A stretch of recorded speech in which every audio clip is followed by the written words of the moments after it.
Most SAP AI initiatives will fail, not because of the technology itself, but because of the critical foundation it's built on: the data.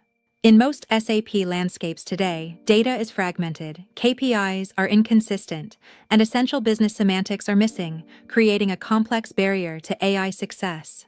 The typical approach is to simply replicate technical tables like AC.A and build dashboards, assuming the infrastructure is ready for AI. But this is where the mistake begins. This is not a data product. AI running on this inconsistent foundation pays a heavy hallucination tax, scaling existing errors and generating unreliable insights.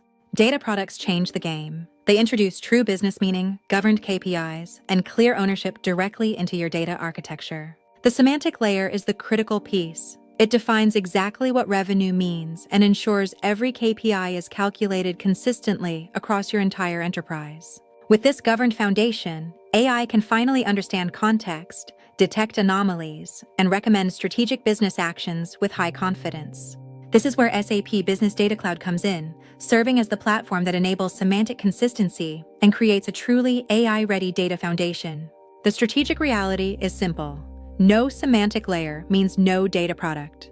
And without a solid data product, there is no reliable AI for your business. If you're investing in the future of AI, start with your data foundation. Visit convergeit.ai to learn how we can help.